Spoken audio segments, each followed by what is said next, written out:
Friends, स्वागत है आप सभी का यूट्यूब चैनल पर। और मैं ओम स्वामी आपका स्वागत करते रहता हूँ और बार करूँगा, करता रहूँगा आपका स्वागत, कोई दिक्कत नहीं है। तो आपका स्वागत हर बार में हो रहा है यहाँ पे, है ना। स्वागत हर बार में हो रहा है आप लोगों का, पर आप लोग नहीं मान रहे, ना तो सब्सक्राइब कर रहे ना लाइक कर रहे। एक बार बोल दिया आप लोगों को, भाई नहीं करोगे क्या सब्सक्राइब? सब्सक्राइब कर दो, लाइक कर दो, शेयर कर दो, बेल आइकन को दबा दो। अरे तुम्हारा जाता क्या है भाई, मैं इतना पढ़ा रहा हूँ, इतनी मेहनत कर रहा हूँ आपके लिए, एक सब्सक्राइब को दबाना है यहाँ से, बड़ा जोर आ रहा है ना। ये रेड वाले सब्सक्राइब को दबाने में बड़ा जोर आ रहा है आप लोगों को, है ना। रिक्वेस्ट है, आप दबाओ, शेयर करो, बेल आइकन को दबाओ। आपकी क्लास से फास्ट तरीके से चलेगी। पशुपालन कुछ दिनों पूरे होने वाली है और एक तरह से आपने कहा था कि 1 डेढ़ से हमारे को एग्रोनॉमी लेना है, तो आप लोगों की एग्रोनॉमी शुरू हो जाएगी 1 तारीख से, है ना। तो अभी पहले इसको सब्सक्राइब करो, कम से कम आज के इस वीडियो में कम से कम भी 100 सब्सक्राइब बढ़ने चाहिए, केवल 100, केवल 100 ही बढ़ने चाहिए, ज़्यादा जरूरत नहीं है अपने को। केवल 100 बढ़ा दो आप, तो फिर मैं देख लूँगा, फिर कोई दिक्कत नहीं है मेरे, ठीक है। देखता हूँ बढ़ाते हो कि नहीं, बता देख तो रहे हो लेकिन सब्सक्राइब नहीं कर रहे हो। अभी बड़ा जोर आ रहा है, अभी भी कर दो टाइम में। देखो अब अगला टॉपिक है ना मुर्गी पालन का, और एक चैप्टर पूरा हो गया था इसका, अब दूसरा चैप्टर शुरू होने वाला है। इसका भाग 2 है भाई, ठीक है। भाग 2 चल रहा है। पार्ट 1 में अपन लोगों ने मुर्गियों के बारे में और वहां से लेकर अपन लोगों ने पढ़ लिया था, ताकि अंडों का सेना और सेनों में प्राकृतिक विधि पढ़ चुके थे। अंडे सेने के लिए प्राकृतिक विधि में कुड़क मुर्गी काम में लेते हैं ना। कर दो सब्सक्राइब, कर दिए होंगे, हाँ कर दो जल्दी से। अब पढ़ने वाले हैं अंडे सेने की कृत्रिम विधि। अंडे सेने की कृत्रिम विधि,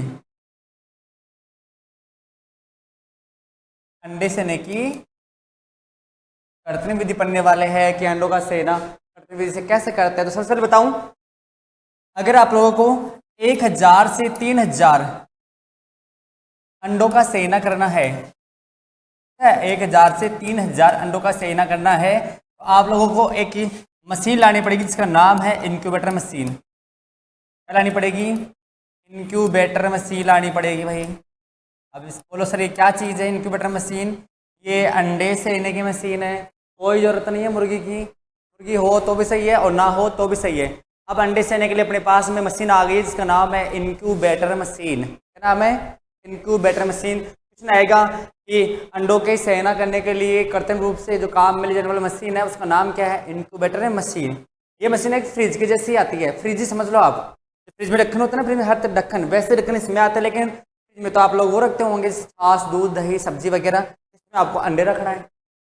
वही फ्रिज है, फ्रिज की जैसी होती है, बस ट्रे होता है उसके अंदर, तो ट्रे को, अंडे की ट्रे को अंदर रखना है, ठीक है। फ्रिज की जैसा ही है, सेम टाइप में। दूसरी बात, यह है कार्य, यह कौन सा कार्य?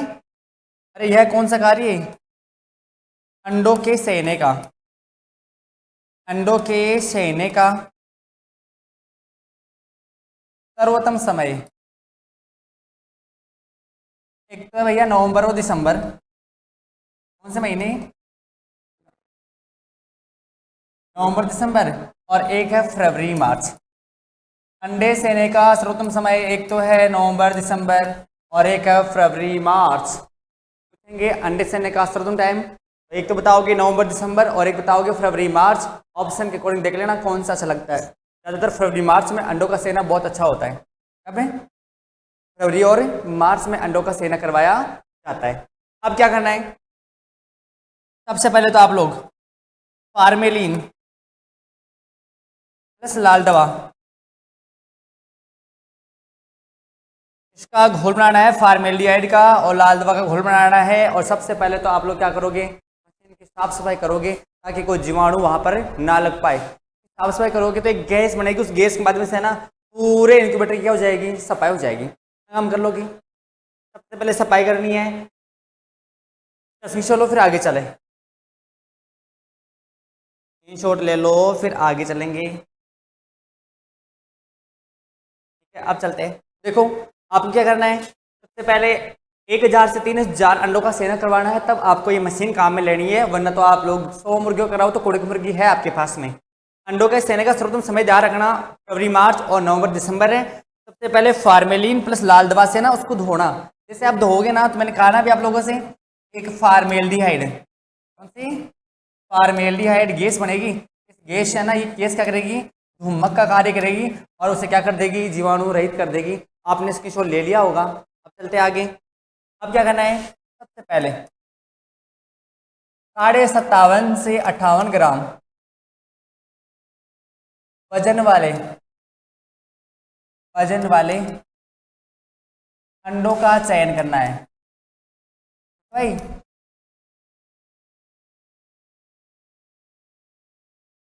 चयन करना है 57.5 से 58 ग्राम वजन वाले अंडों का क्या करना है, चयन करना है। ये सर्वोत्तम वजन के अंडे होते हैं जिनसे अपन लोग क्या कर सही ना करवा सकते हैं। और मोस्टली एक जर्दी वाले अंडे काम में लेने हैं। कब ध्यान रखना, अंडों को देख लेना अच्छी प्रकार से, एक जर्दी वाले अंडे काम में लेना है। अब बोलो कि दो जर्दी भी होते कि हाँ, कई बार कुछ अंडों में दो जर्दी आ जाती है ना, तो वो काम का नहीं होता। केवल एक जर्दी वाले अंडे क्या होते हैं, काम के होते हैं, तो वही काम में लेना है। फिर अगली बात, अब करना क्या है, सबसे पहले सारे अंडों को ट्रे में रखना है। ट्रे में रखकर अंडों को ट्रे में रखकर इंक्यूबेटर मशीन में रखना है। इंक्यूबेटर मशीन में व्यवस्थित रूप से, ऐसा नहीं ऐसे फेंक दो ना, व्यवस्थित रूप से रखना है। तीखा वाला है ना अंडे का, वो नीचे, और चौड़े वाला क्या ऊपर रखना है। ठीक है, ऐसे रखना है उनको। ठीक है, बाद में प्रथम सप्ताह में और प्रथम सप्ताह में मशीन का तापमान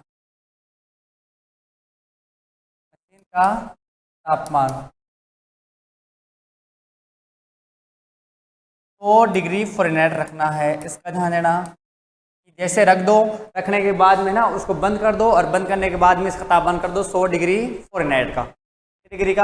100 डिग्री फ़ारेनहाइट का तापमान कर दो। इसका कर दोगे, अंडों को रखकर 100 डिग्री फ़ारेनहाइट का तापमान कर देना।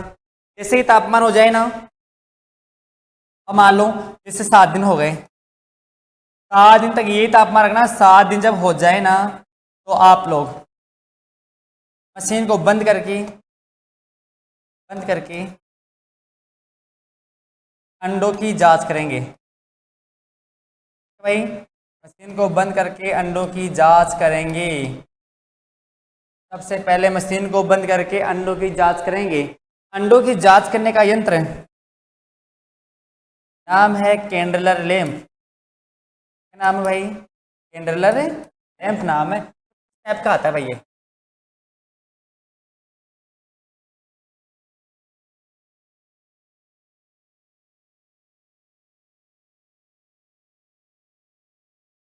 टाइप का आता है कैंडलर लैंप। ठीक है, इसके ऊपर यहाँ रखते हैं अंडा, इसके ऊपर यहाँ अंडा रखते हैं, यहाँ पर ऐसे। मान लो ये अंडा रख दिया मैंने, है ना, अंडा ऐसे अंडा रख देते हैं, और यहाँ से फिर इसे टॉर्च जैसे लाइट पड़ता है, लाइट इसके अंडे से अंदर से निकल जाती है ऐसे। ठीक है, और आपको अंडे के अंदर की सारी संरचना आपको दिखाई देती है। तो आपसे अगर बोले अंडे की जांच करने के अंदर कौन सा होता है, तो क्या होता है, कैंडलर लैंप। क्या होता है, कैंडलर लैंप। पूछेंगे अंडों की जांच कब की जाती है, तो प्रथम सप्ताह है, 7 दिन पर अंडों की जांच की जाती है। स्क्रीनशॉट ले, फिर आगे चले। स्क्रीनशॉट ले ले, फिर आगे चले। ले लिया होगा भाई स्क्रीनशॉट। जैसे जांच कर ले, तो उसके बाद में क्या करना है, उसके बाद अंडों को वापस इंक्यूबेटर मशीन में डालना है। इंक्यूबेटर मशीन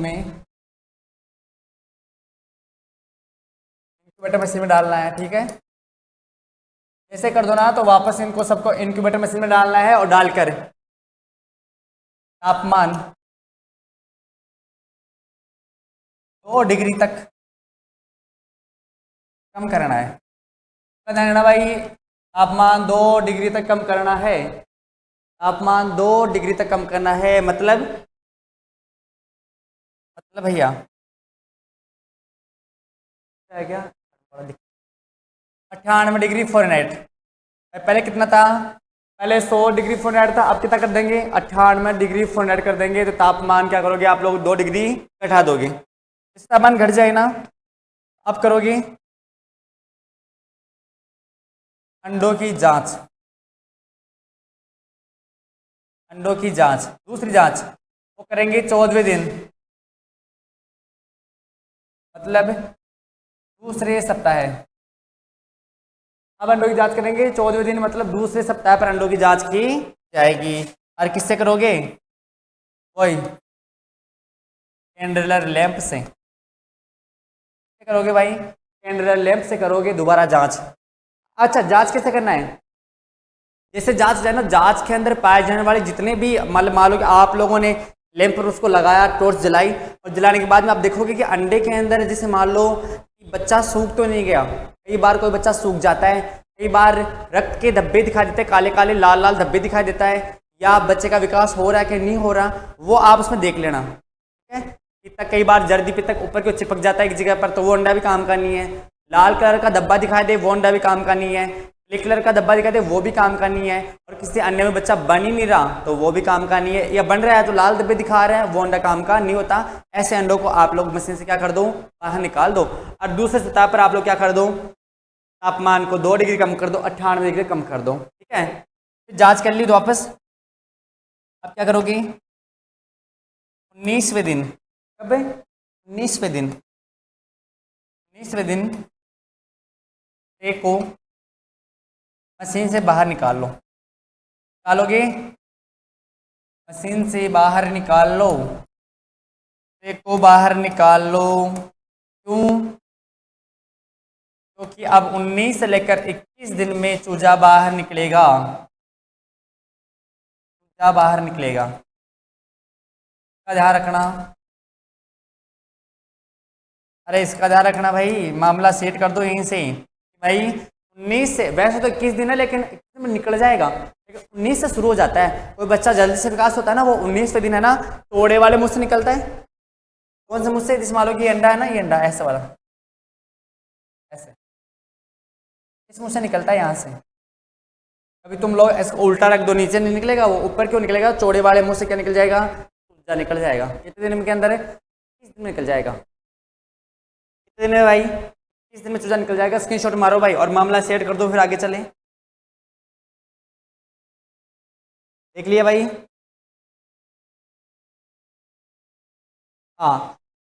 तो 21 दिन के अंदर चूजा बाहर निकल जाएगा। अब क्या करना है आपको पता है, जैसे चूजा बाहर निकले तो उसमें हेचिंग करते हैं। क्या करते हैं, हेचिंग करते हैं, मतलब 21 दिन में चूजे को बाहर निकलते ही है ना, सबको किस में रख लेंगे, हेचरी में रख लेंगे, हेचरी में रख लेंगे। चूजा मिल गया, गतिविधि से हेचरी में रख लेंगे। मैंने आपको बताया था कि टर्की नस्ल जो होता है, टर्की में अंडे से चूजा बनने में, अंडे से चूजा बनने में, चूजा बनने में 28 दिन का समय लगता है, दिन का 28 दिन का समय लगता है भाई, याद कर लेना। टर्की नस्ल में अंडे से चूजा निकलने में कितने दिन का समय लगता है, 28 दिन का समय लगता है, इसको ध्यान रखना और हेचर में रख लेना। अब क्या करेंगे, यहाँ तक तो कंप्लीट हो गया ये वाला कि अंडा निकलना। अब है चूजों का पालन। क्या चीज है, चूजों का पालन कैसे करें, चूजों का पालन कैसे। अब चूजा मिल गया आप लोगों को, चूजों का पालन कैसे करें। तो एक तो अपने पास में प्राकृतिक विधि, कौन सी विधि, प्राकृतिक विधि। ये क्या है भाई साहब, जैसे अंडों को सेने के लिए प्राकृतिक विधि थी अपने पास में, वैसे ही ना प्राकृतिक विधि है चूजों को पालने की भी है अपने पास में। इसके लिए देसी मुर्गे काम में लेते हैं। कौन सी मुर्गियाँ, देसी मुर्गियाँ काम में लेते हैं भाई, देसी मुर्गियाँ काम में ली जाती है। कौन सी मुर्गियाँ, देसी मुर्गियाँ काम में ली जाती है।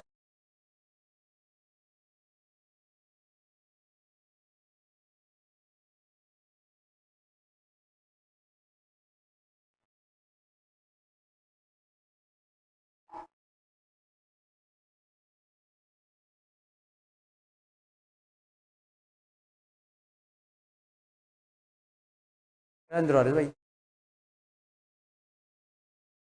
अच्छा तो देखो, देसी मुर्गे काम में ली जाती है, ये तो आप समझ गए होंगे यहाँ तक, है ना। अब चलते आगे की ओर। ये क्या करेगी मुर्गियाँ, आप लोग क्या करोगे, 15 से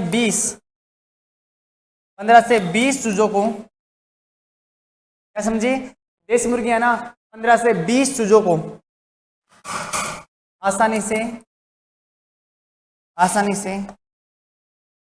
पाल सकती है।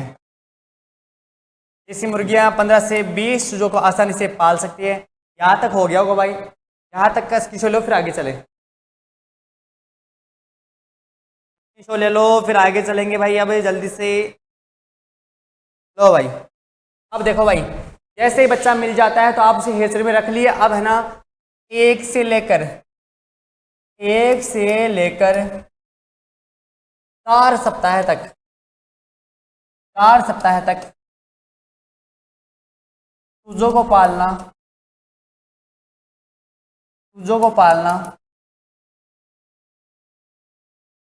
क्या कहलाता है, इसका ध्यान रखना। इंपॉर्टेंट क्वेश्चन है भाई, अरे भाई इंपॉर्टेंट है, मामला सेट कर देना यहीं पर। ब्रूडिंग कहते हैं, ब्रूडिंग। 1 दिन से लेकर या 1 सप्ताह से लेकर, 1 सप्ताह समझ लेना, 1 सप्ताह से लेकर 4 सप्ताह तक के चूजों को पालना क्या कहलाता है, ब्रूडिंग कहलाता है। क्या कहलाता है, ब्रूडिंग कहलाता है। और जहां पर इनको रखते हैं, जहां पर इन्हें रखते हैं,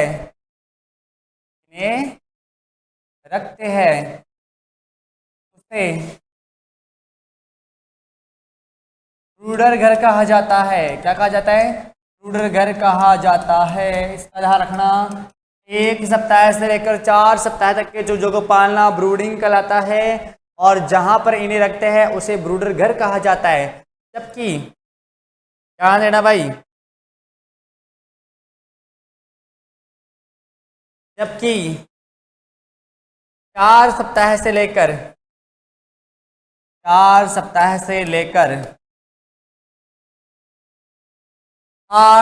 तक, 8 सप्ताह तक चूजों को पालना, सेट कर दो मामला, सेट कर दो। इसे रियरिंग कहा जाता है। क्या कहा जाता है, रियरिंग कहा जाता है। मामला सेट हो जाना चाहिए भाई। 1 से लेकर 4 सप्ताह वालों को तो ब्रूडिंग बोलते हैं, और 4 से लेकर 8 सप्ताह वालों को रियरिंग कहा जाता है। जबकि अगला देखना भाई,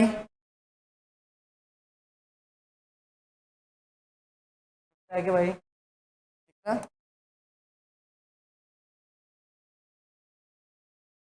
जबकि 9 सप्ताह से लेकर 20 सप्ताह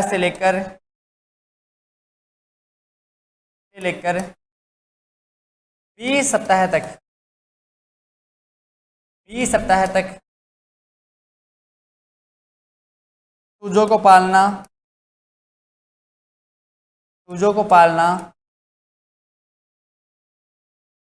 सेट कर दो मामला, ग्रोवर मैनेजमेंट कहलाता है। ये बहुत अच्छा क्वेश्चन है भाई, यहाँ से आना ही चाहिए आप लोगों को। किसी को क्या कहा जाता है, दोबारा याद कर लो। मैंने क्या कहा अभी आप लोगों से, 1 सप्ताह से लेकर 4 सप्ताह तक के चूजों को पालना क्या कहलाता है, ब्रूडिंग कहलाता है। और जहां पर आप इन्हें रखोगे उसे क्या बोलेंगे, ब्रूडर घर कहेंगे। जबकि 4 सप्ताह से लेकर 8 सप्ताह तक के चूजों को पालना रियरिंग कहलाता है। इनके रियर्स घर में इनको रखा जाता है। जबकि 9 सप्ताह से लेकर 30 सप्ताह तक चूजों को पालना क्या कहलाता है, ग्रोवर मैनेजमेंट कहलाता है। क्या कहलाता है, ग्रोवर मैनेजमेंट। ले लो स्क्रीनशॉट, फिर आगे चले। स्क्रीनशॉट ले लो, फिर आगे चले। चलो अब आगे चलते भाई। देखो, सबसे पहले पढ़ेंगे ब्रूडर के बारे में। ब्रूडिंग ये क्या होता है भाई, 1 सप्ताह से लेकर कितने सप्ताह है, 4 सप्ताह तक चूजों को पालना, 1 सप्ताह से लेकर 4 सप्ताह तक की चूजों को पालना कहलाता है, ब्रूडिंग कहलाता है। और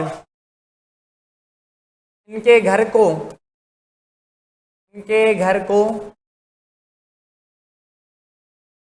ब्रूडर घर कहा जाता है। क्या कहा जाता है? ब्रूडर घर कहा जाता है। किनके घर को? इनके घर को, 4 सप्ताह चूजे के घर को क्या कहा जाता है? ब्रूडिंग या ब्रूडर घर कहा जाता है। वह बिछावन को, वह बिछावन को लीटर कहा जाता है। इसका ध्यान रखना भाई, इंपॉर्टेंट है। बिछावन को क्या बोलते हैं? बिछावन को लीटर कहा जाता है। समझ लेना, ध्यान देना। मुर्गियों के घर के अंदर मक्का का चारा या फर्नीचर, कच्चा फर्नीचर आता है ना, फर्नीचर टुकड़े, फर्नीचर का बुरादा है ना, लकड़ी का बुरादा, वो या चारा या पुआल वगैरह जो बिछाते हैं ना, क्या कहा जाता है? लीटर कहा जाता है। तो इसमें बिछावन को क्या कहा जाता है? बिछावन को लीटर कहा जाता है। ये बात आप देख लिए होंगे। अच्छा, अपने देश में, हमारे देश में 4 फीट व्यास वाले, 4 फीट व्यास वाले ब्रूडर घर ज्यादा अपनाए जाते हैं। कितने फीट व्यास वाले? 4 फीट व्यास वाले ब्रूडर घर ज्यादा अपनाए जाते हैं। कहाँ पर भाई? भारत देश के अंदर 4 फीट वाले ब्रूडर घर आसानी से अपनाए जाते हैं। अब क्या करना है? सबसे पहले मेलाथियोन दवा से, मेलाथियोन दवा से को साफ कर ले। क्या कर दे भाई? मेलाथियोन दवा से इसको साफ कर दे। तो यहाँ तक हो गया कि 1 सप्ताह से लेकर 4 सप्ताह तक चूजों को पालना क्या कहलाता है? ब्रूडर कहलाता है। इसे ब्रूडर घर कहा जाता है, ब्रूडिंग कहलाता है। यहाँ के बिछावन को लीटर कहा जाता है। हमारे देश में 4 फीट व्यास वाले ब्रूडर घर सर्वाधिक अपनाया जाता है। और सबसे पहले क्या करोगे? मेलाथियोन दवा का क्या करोगे? छिड़काव करोगे। तो यहाँ तक तो आपको आ गया होगा। फिर देखो, प्रति चूजा 50 से 60 सेंटीमीटर तथा अंडे वालों को 65 से 70 सेंटीमीटर की जगह पर्याप्त होती है। ठीक है, पर्याप्त होती है। ये जगह आपको इसमें रखनी है। इसका स्क्रीनशॉट लो, फिर चलेंगे आगे की ओर। यहाँ तक का स्क्रीनशॉट ले लो भाई, यहाँ तक का स्क्रीनशॉट ले लो, यहाँ तक का स्क्रीनशॉट ले लो भाई।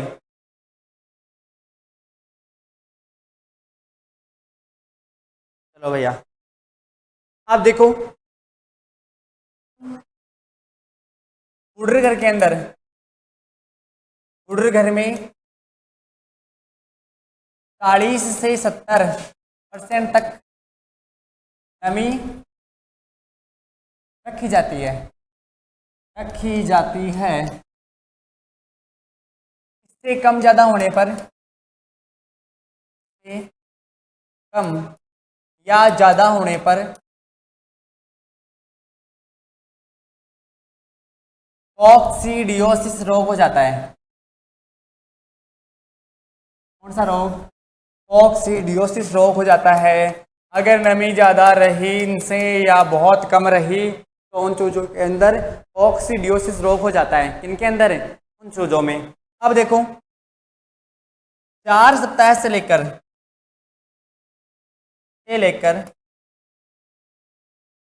8 सप्ताह तक, 8 सप्ताह तक चूजों को पालना,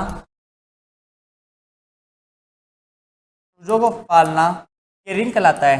ये मैं आपको बता चुका था पहले भी, 4 सप्ताह से लेकर 8 सप्ताह तक के चूजों को पालना रियरिंग कहलाता है। ये यहाँ तक मैंने आपको बता दिया था। अब एक बात याद रखना, जब मुर्गे बड़ी होते हैं ना, इस समय क्या होता है? इनकी चोंच बड़ी हो जाती है। क्या होती है? चोंच बड़ी हो जाती है। ठीक है, चोंच काफ़ी बड़ी हो जाती है। इससे क्या करेगी? इससे ये मुर्गियाँ एक दूसरे को चोंच मारकर घायल कर देती है, मार डालती है। भाई छोटी बच्ची थी पहले, तो छोटी थी, अब ये बड़ी हो रही, तो नखरे तो आएंगे ही। नखरे क्या आए इनके? नखरे ये आए कि ना, एक दूसरे से लड़ती है, झगड़ती है, चोंच मारती है। चोंच तीखी होती है तो उनके चुभ जाती है, आर पार निकल जाती है। जैसे चोंच मारते हैं, ब्लड बाहर निकलता है और वो चूजा मर जाता है। तो इस क्रिया को बोलते हैं कैनाबोलिज्म। क्या कहा जाता है? कैनाबोलिज्म। क्या कहा जाता है भाई? एनाबोलिज्म कहा जाता है।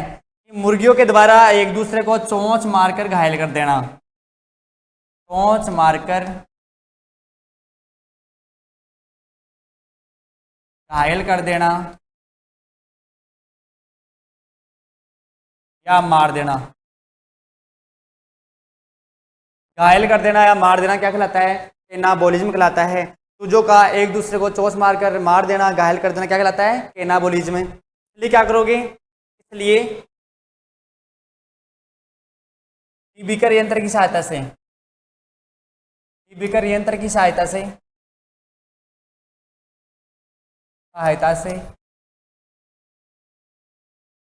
इनकी चोंच काट दी जाती है, चोंच काट दी जाती है, चोंच काटी जाती है। इसे डीबीकिंग कहा जाता है। क्या कहा जाता है? डीबीकिंग कहा जाता है। तो समझ गए होंगे कि मुर्गियों के द्वारा एक दूसरे चूजे को चोंच मार के घायल कर देना, मार देना क्या कहलाता है? डीबी एनाबोलिज्म कहलाता है। और इसके लिए उनकी चोंच काट जाती है, जिसे क्या कहा जाता है? डीबीकिंग कहा जाता है। और किससे काटते हैं? डीबीकर नामक यंत्र से काटते हैं। ऊपर की चोंच का एक बड़ा 4 भाग और नीचे की चोंच का एक बड़ा 8 भाग काट दिया जाता है। ऊपर की चोंच एक बड़ा 4, ये तो ऊपर वाली, और ये नीचे वाली 1/8 भाग काट दिया जाता है। और एक क्रिया और होती है जिसका नाम है डीवर्मिंग। क्या होती है? डीवर्मिंग। मुर्गियों के पेट से, मुर्गियों के पेट से कर्मियों को बाहर निकालना। अरे भाई जल्दी जल्दी पढ़ लो, टाइम नहीं है भाई, जल्दी पढ़ लो। कर्मियों को बाहर निकालना, बाहर निकालना डीवर्मिंग कहलाता है। अरे पेट में क्या हो जाएंगे? कीड़े हो जाएंगे मुर्गियों के, तो उनकी सफाई करनी जरूरी होती है। इसलिए ना उनको सेल्फ-ड्रग्स की गोलियां वोलियां देते हैं, इससे पेट से क्या मर जाते हैं? उनके कीड़े मर जाते हैं। यहाँ तक इसकी छोड़ो, फिर आगे चलें। यहाँ तक का स्क्रीनशॉट ले लो, फिर आगे चलेंगे भाई।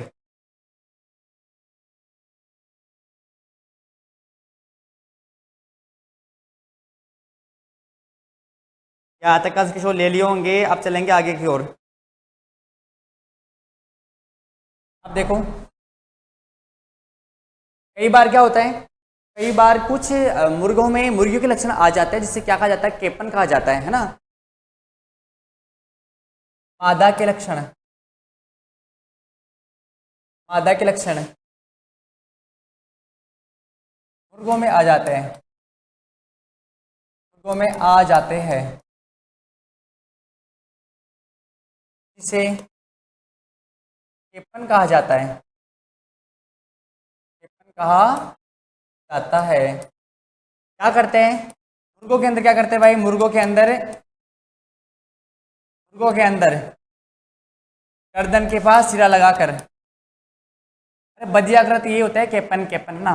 मुर्गियों के अंदर क्या होता है? मुर्गों के अंदर गर्दन के पास सिरा लगाकर, गर्दन के पास सिरा लगाकर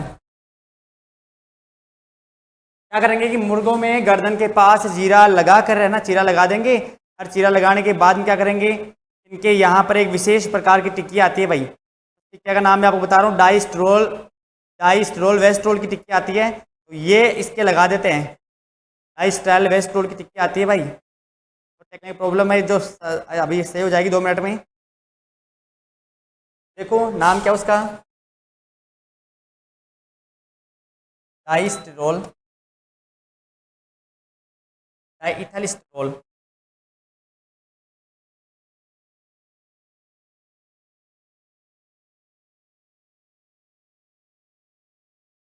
वेस्ट्रोल की टिक्कियाँ, टिक्कियाँ लगा देंगे। इससे उसमें क्या इसके लक्षण आ जाएंगे? मुर्गी के लक्षण आ जाएंगे। लगा देंगे। इस क्रिया को क्या बोलेंगे? से से केपोनाइजेशन कहा जाता है। क्या कहा जाता है? केपोनाइजेशन कहा जाता है। क्या बोलते हैं भैया? केपोनाइजेशन कहा जाता है। यहाँ तक स्क्रीन लो, फिर आगे चलेंगे। इसको ले लो। आगे देखो भाई फटाफट। अब देखिए 9 सप्ताह से लेकर 9 सप्ताह से लेकर, जल्दी करो टाइम हो गया भाई, 9 सप्ताह से लेकर 20 सप्ताह तक, 20 सप्ताह तक ये चूजों को पालना, ये चूजों को पालना, ये चूजों को पालना रोवर मैनेजमेंट कहलाता है। क्या कहलाता है? रोवर मैनेजमेंट कहलाता है। अब क्या करने की देखना इसके अंदर क्या होता है ना। 8 से 12, यहाँ पर 2 प्रकार से पालेंगे, एक तो पालते हैं लेयर्स के लिए और एक पालते हैं ब्रायलर्स के लिए। ठीक है, एक लेयर्स के लिए और एक ब्रायलर्स के लिए। अंडे देने वाली मुर्गियों को, अंडे देने वाली मुर्गियों को,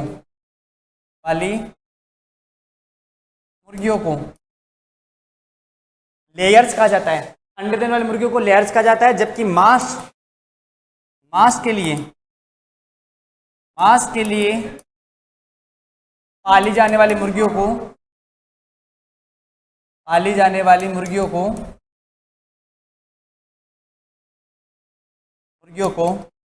ब्रायलर्स कहा जाता है। अंडे वालों को लेयर्स और इनको ब्रायलर्स। इनको है ना 20 सप्ताह से बाद पालते हैं ना, 20 सप्ताह के बाद में इनका अंडा तो अच्छा लिया जाता है, और इनको है ना 8 से 12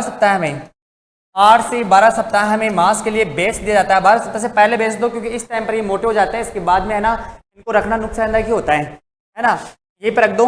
इनको खिलाते हैं अपन लोग 3200 किलो कैलोरी। कितना किलो कैलोरी खाना? 3200 किलो कैलोरी। 150 ग्राम खाती है दाना दाना ही, और इनको खिलाएंगे 2800 किलो कैलोरी। लेयर्स वाले को 2800 और इनको खिलाएंगे कितना? 3200 खिलाएंगे। ये ब्रायलर्स होती है और ये लेयर्स होती है। इनको 12 सप्ताह में बेच देते हैं ना, इसी समय ये मोटी हो जाती है, इनका मांस यहीं से बिक जाता है।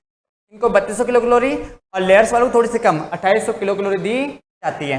इनको शुरू में ब्रायलर्स को शुरू के अंदर ब्रायलर्स स्टार्टर और अंत में ब्रायलर फिनिशर राशन देकर मांस के उपयोग में कर लिया जाता है। पहले तो ब्रायलर स्टार्टर और फिर लास्ट में ब्रायलर फिनिशर देकर इनको क्या कर देते हैं?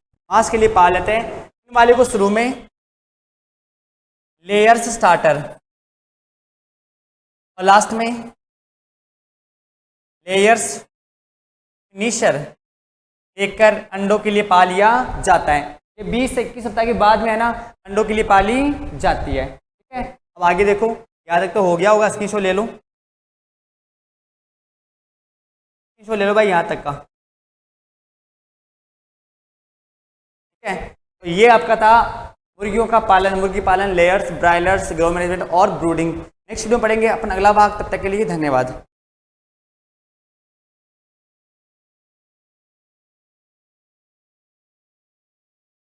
तो अपन लोग पढ़ चुके हैं, अब व्हाइट लेगहॉर्न अब पढ़ने वाले हैं। इसके आगे की नस्ल जिसका नाम आप बच्चे बताना। देखो ये नस्ल है आगे वाली।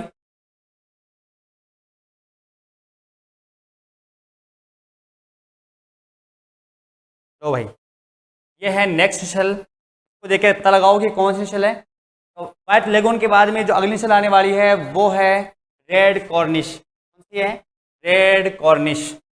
इसका नाम ये वाली है रेड कॉर्निश। क्या नाम है? रेड कॉर्निश नाम है इस नस्ल का। अब आपसे कोई बोले कि इसका ओरिजिनल प्लेस कौन सा है, तो क्या बताओगे? इंग्लैंड बताओगे? इंग्लैंड बताना है भाई, इसका original place England. Red Cornish original place England. आराम से देखो नस्ल को, इसकी भी कुछ विशेषता है। अब देखो इसके पंजों का रंग कैसा होता है? पीला, और चोंच का रंग भी पीला। अच्छा, वह चोंच पंजे, इनका रंग क्या होता है? पीला होता है। इनका रंग पीला होता है। अब जो इसकी मोस्ट विशेषता है जो आप लोग याद करने वाले हो, सबसे मोस्ट विशेषता क्या होने वाली है? एक विशेषता है जिस पर सुनना, इसकी जो कलंगी आपको दिख रही है, ये जो कलंगी दिख रही है आप लोगों को, वो कईयों में तो होती है 6 कोम की होती है, कईयों में 6 कोई होता है, ऐसा ना 6 डिजाइन का होता है कईयों में तो। लेकिन इसमें है ना एक ही डिजाइन है, ऐसा लग रहा है जैसे मटर के दाने के समान। कैसी? मटर के दाने के समान। तो ये आपको याद करना है। इसकी कलंगी, की कलंगी मटर की दाने की समान होती है। ये बहुत शानदार क्वेश्चन है, पूछा भी गया एग्जाम के अंदर और वापस पूछेंगे कि वह कौन सी नस्ल है जिसकी कलंगी मटर के दाने के समान होती है। तो क्या बताओगे? Red Cornish. क्या बताओगे? रेड कॉर्निश की कलंगी मटर के दाने के समान होती है। और सबसे ज्यादा इंग्लैंड में, सबसे ज्यादा इंग्लैंड में इसे मांस के लिए पाला जाता है। ये मांस के लिए पाला जाता है। तो ये इसका महत्वपूर्ण क्वेश्चन हो गए। अब दो तो याद रखना, मुर्गी तो कहाँ की है? मुर्गी तो है इंग्लैंड की। दूसरी बात, त्वचा चोंच पंजों का रंग कैसा होता है? पीला होता है। तीसरी बात जो मोस्ट है, इसकी कलंगी मटर के दाने के समान होती है। तो इससे आप जरूर करना, ये क्वेश्चन एक बार पूछा गया है और फिर बाद में अभी तक आया नहीं है, शायद इस बार के एग्जामों में आ जाए कि मुर्गी की वह नस्ल कलंगी मटर के दाने के समान होती है। तो क्या बताओगे? रेड कॉर्निश बताना। और दूसरी बात, मांस के लिए पाली जाती है। किसके लिए? यह नस्ल मांस के लिए पाली जाती है। और एक बात ध्यान रखना कि मांस के लिए कहाँ पाली जाती है, तो बताना यह नस्ल सबसे ज्यादा इंग्लैंड में मांस के लिए पाली जाती है। जबकि मैंने कहा था इंडियन ब्रिड्स के अंदर सबसे ज्यादा मांस के लिए पाली जाने वाली मुर्गी है कड़कनाथ, और ये वाली है इंग्लैंड में मांस के लिए पाली जाने वाली मुर्गी। इसका स्क्रीनशॉट लो, फिर आगे चले। स्क्रीनशॉट ले लो जल्दी से, फिर चलेंगे आगे की ओर। और अब आगे वाली जो मुर्गी है वो पढ़ने वाले हैं। मैं क्लियर करता हूं उसको और आपको दिखाता हूं नेक्स्ट नस्ल।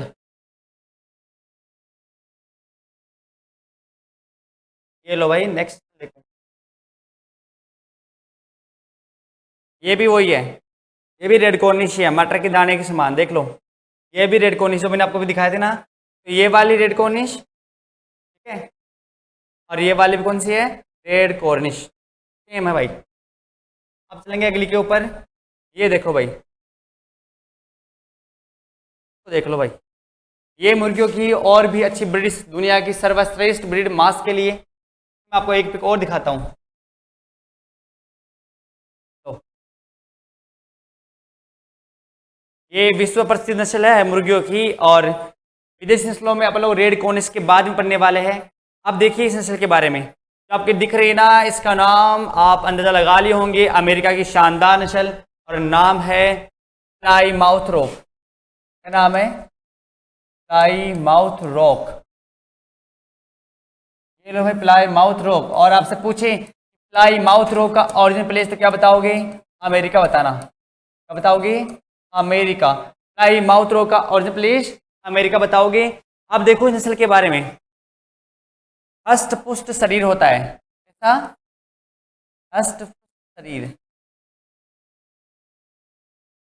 हष्ट पुष्ट शरीर होता है। और यहां से देखो पिंडलियां, देखो भाई, इसकी पिंडलियां भरी हुई होती है।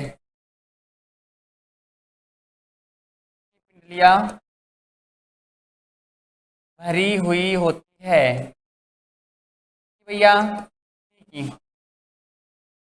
पूरे विश्व में, पूरे विश्व में मांस के लिए सर्वश्रेष्ठ पाली जाने वाली नस्ल है। ठीक है, तो याद रखना पूरे संसार में, पूरे विश्व में मांस के लिए पाली जाने वाली सर्वश्रेष्ठ नस्ल कौन सी है? प्लाईमाउथ रॉक है। कहाँ की है? अमेरिका की। साथ में अंडे का उत्पादन भी अच्छा होता है। अंडे का उत्पादन क्या होता है? अच्छा होता है। ये कैसी मुर्गी है? दिव्य प्रयोजनी।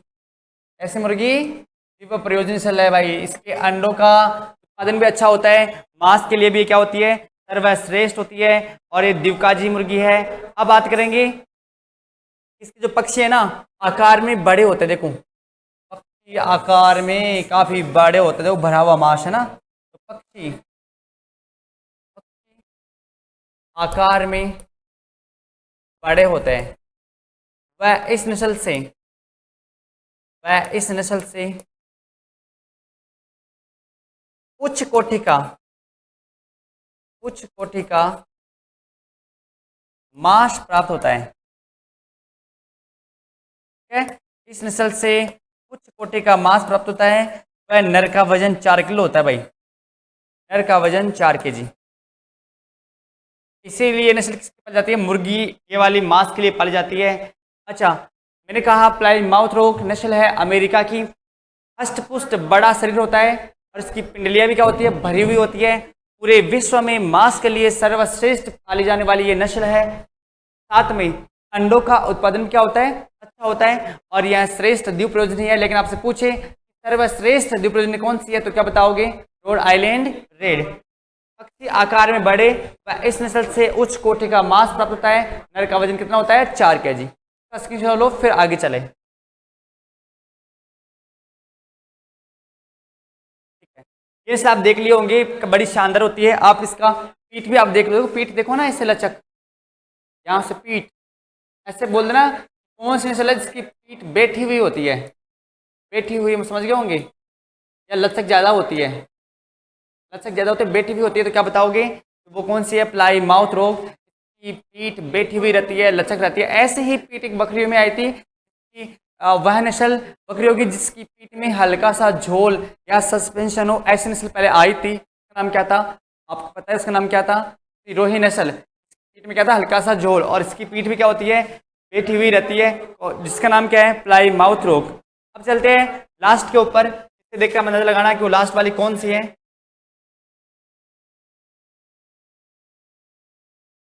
लो,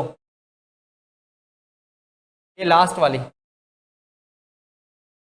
ये लास्ट नस्ल आप लोगों की देख के पता लगाओ। इससे अगर पता नहीं लग रहा है तो मैं आपको दूसरी पिक दिखाने वाला हूँ, उससे पता लगाना। लो, इससे पता लगा लो, पता लगा लोगे इसका।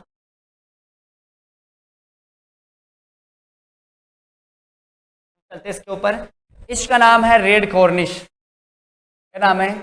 Red Cornish. क्या नाम है भैया? रेड कॉर्निश नाम है। नहीं, ये वाली मीनार का रेड पढ़ लिया ना आप लोग? ये वाली मीनार का कौन सी है? मीनार का नस्ल। ये सिक्स कॉम्ब वाली मीनार का नस्ल, सिक्स कॉम्ब वाली मीनार का। देखो सिक्स कॉम्ब, कॉम्ब देखो भाई इसके 6 9 की कलंगी। एक, एक दो तीन चार पाँच और 6, 6 9 की कलंगी भैया, 6 9 की कलंगी। देखो 1 2 3 4 5 6 वाली 6 नोक है। तो इस नस्ल में मीनार का ये है कहाँ की? मीनार का स्पेन की है। कहाँ की है? स्पेन की है। और इस नस्ल के अंदर प्रमुख विशेषता ध्यान रखना, मोस्ट कर लो, मोस्ट लगा के लिख लो भाई इसके अंदर मोस्ट। इस नस्ल में 6 नोक की कलंगी पाई जाती है। नोक की 6 नोक की कलंगी पाई जाती है किस नस्ल में? मीनार का के अंदर। तो याद रखना कि मटर के दाने के समान तो पाई जाते हैं रेड कॉर्निश में, और 6 नोक की मिलती कहाँ पर? ये मीनार का के अंदर स्पेन की मुर्गी है। 6 नोक की कलंगी पाई जाती है सिक्स फॉर्म, वो भी रेड रोज के अंदर है ना।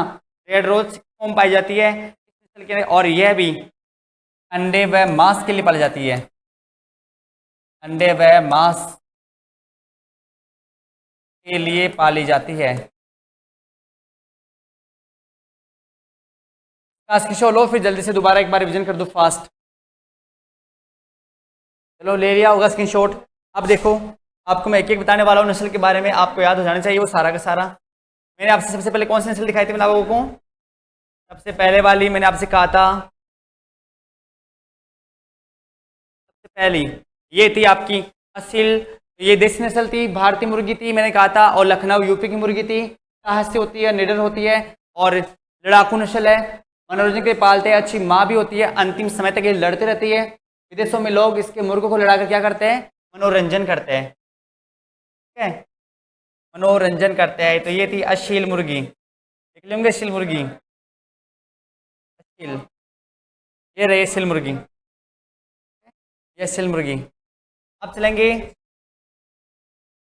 ये लो, ये बता दी मैंने, क्या बताया इसके बारे में? चटगांव या मलाया। कहाँ पे अमलाया, जो कहाँ की थी, बंगाल की थी।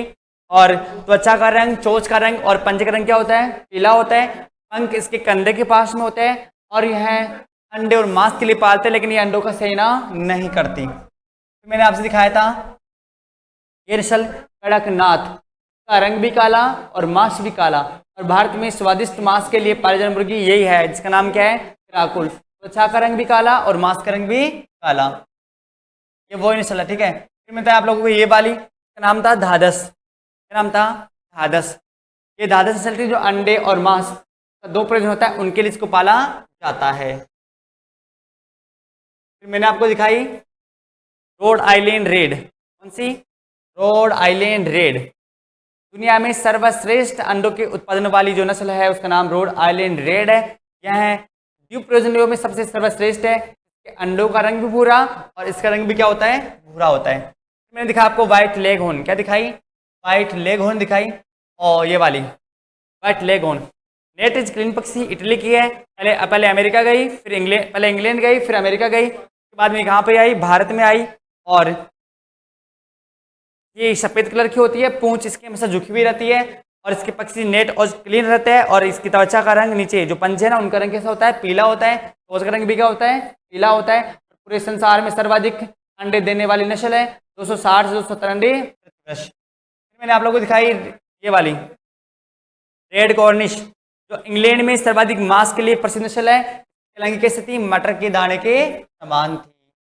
मैंने दिखा आप लोगों को प्लाई माउथ रॉक, कौन सी, प्लाई माउथ रॉक, ये दिखाई। मैंने कहा था अमेरिका की है। पूरे संसार में स्वादिष्ट मांस के लिए पाली जाने वाली नस्ल कौन सी है, प्लाई माउथ रॉक।